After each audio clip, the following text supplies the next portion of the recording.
Okay, this is video number 7, Pastoral Care. We want you to know that there are resources available to you as a life group leader, a life team leader.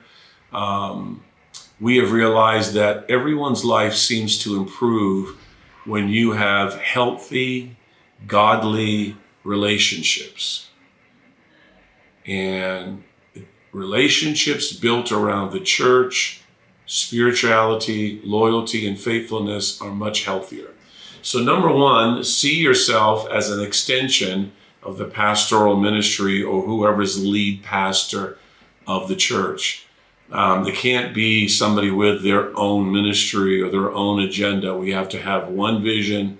We all have to be on the same page. A life group leader is like a person with an extension cord. Extension cords are worthless unless you're plugged into the source. So stay plugged in to the heartbeat and the pulse of the church and the direction of whoever the lead pastor is, and tell people in your group you are an extension of the lead pastors, and you can say whoever their names are at that time. Number 2, as a leader, you're simply trying to get the group to get to where you already, where you are. You're trying to get these people as individuals to share their life, join other groups, keep moving their life forward, become an assistant leader, become a leader of a small group. So they're just following you as you follow Christ. Number 3, remember ESPN. ESPN is to encourage, use scripture, use prayer, and find out what their next step is. Number 4, respect that you look for as a leader. Respect comes from how much you have invested in other people. That's where respect comes from. When they feel like you're praying for them, they feel like you sincerely care. They feel your spirit. They see your actions. That's where respect comes from. You can't demand respect. You have to earn it. Number 5, you're not there to handle every crisis and emergency. So just take that off your shoulder or off your plate. Prayer, number 1, is the first thing you do when there's a crisis, something beyond your control, something beyond their control. You pray over them, pray for them. Also remember, we have a food bank. It's free for the asking. If somebody needs food the night of your small group, you go over to the community center.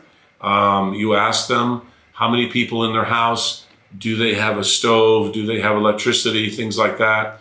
And then you go in, you don't bring them in with you. You go in, find a box or a bag, and bag up and box up 1 or 2 bags or boxes according to what they've told you.